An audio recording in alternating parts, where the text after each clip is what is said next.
এই যে দেখেন অনগুণ লেখা রয়েছে এখানে, অনগুণ 1 কেজি। এর ভেতরে পানি দেওয়া।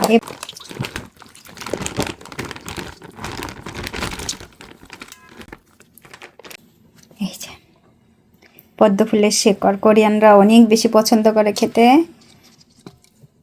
আর এখন আমি এটারে এই পানিগুলো কিন্তু ভালো না, হ্যাঁ, লবণ পানি এই পানিগুলো ফেলে দিয়ে ভালো করে 2-3 বার ধুয়ে ঠান্ডা পানি দিয়ে ভিজায় রাখবো আধা ঘন্টা।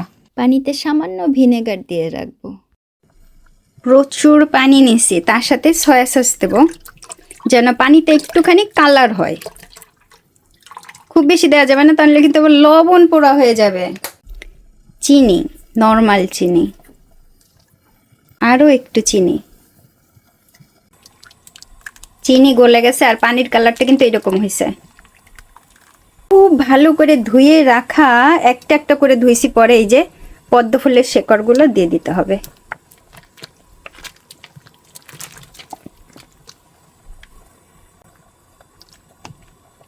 এখন এটাকে ভালো করে জাল দেন, পানি একেবারে টানাই নিতে হবে ওই পর্যন্ত, তারপরে আসবো না আবার। সয়া সস দেবার আগে আপনি চাইলে একবার এই পদ্ম ফুলের শেকড় সেদ্ধ করে নিতে পারেন হালকা ভিনেগার দিয়ে। বারবার কিন্তু নাড়াই দিতে হবে। নাড়াই দেওয়ার পরে যখন পানি এতটুকু টেনে যাবে, মধু নিয়ে আসতে হবে। মধু, অলিগোধাং,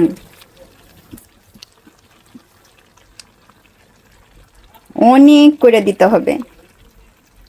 এটা মিষ্টি হবে এই খাবারটা। মিডিয়াম আছে এটাকে জাল দিতে হবে যাতে মধুগুলা সব শেকড়ে লাগে। পদ্ম ফুলের শিকড় রান্না করতে যেয়ে মধু শেষ হয়ে যায়, বুঝছেন? এটা প্রচুর পরিমাণে মধু দিতে হয়। চিনিও তো দিছি। এই শেকড়গুলো একদম ফুললি মিষ্টি স্বাদের হবে।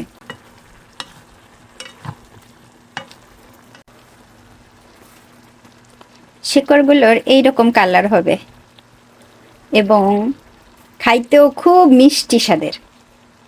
পানিটার কালার হবে ঠিক এইরকম একটু ঘন ঘন। এখনো কিন্তু আঠালো হয় নাই। আর একটু জ্বালাই নেব, কালারটাও চলে আসবে। স্বাদ কেমন? মিষ্টি স্বাদের এটা, আর একেবারে রেস্টুরেন্টের মতোই হয়েছে, অনেক মজার।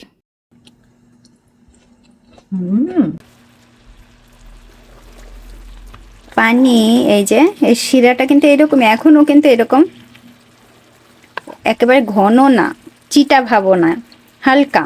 এই যে দেখেন চিটা ভাব নাই। তো এইটুকু আসলেই এখন জালটা নিভাই দেবো। আর হালকা আঁচে করে নিলাম, ঢেকে ঢেকে। ঠান্ডা হইলে পরে খাবেন, গরম গরমও খাইতে পারবেন। আপনার যদি মনে হয় যে আগে একবার সেদ্ধ করে ফেলাই দেবেন তো পানিটাই শিকড়ে, তাও করে নিতে পারেন।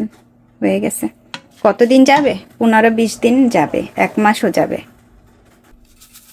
উপরে সাদা তেল, ঠান্ডা হলে অবশ্যই নর্মাল ফ্রিজে রাখবেন। শেষ।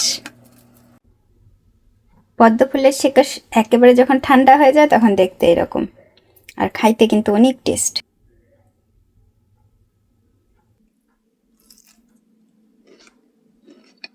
মিষ্টি স্বাদের কোরিয়ান সাইড ডিশ জনপ্রিয়।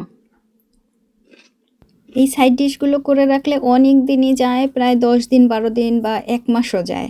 নর্মাল ফ্রিজে রেখে দেবো, খাবারের সময় বের করব, আবার খাবার হয়ে গেলে 2-4টা খাইলে বা যে কয়টা খাক, যদি বাকি থাকে আবার ফ্রিজে রেখে দেবো। এইভাবেই চলতে থাকে কোরিয়ান সাইড ডিশগুলো।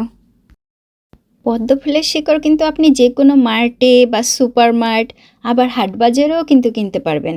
অনেক সময় দেখা যায় যে একেবারে ওই যে শিকড় তুলে নিয়ে আসে, ওইভাবেই বিক্রি করে। আপনি ঘরে এসে খোসা ছাড়িয়ে পানিতে ভিজিয়ে রাখবেন ভিনেগার দিয়ে, তারপরে হালকা করে একটু ভিনেগার দিয়ে সেদ্ধ করে নিয়ে ঠিক এই প্রসেসে রান্না করলেই তৈরি হয়ে যাবে কিন্তু কোরিয়ান সাইড ডিশ। আর রান্না করতে কিন্তু খুবই সহজ, দেখলেনই তো। একবার রান্না করে রাখলে বহুদিন যায়, আর আপনার স্বামী, সন্তান সবাই খুব ভালোভাবে খাবে।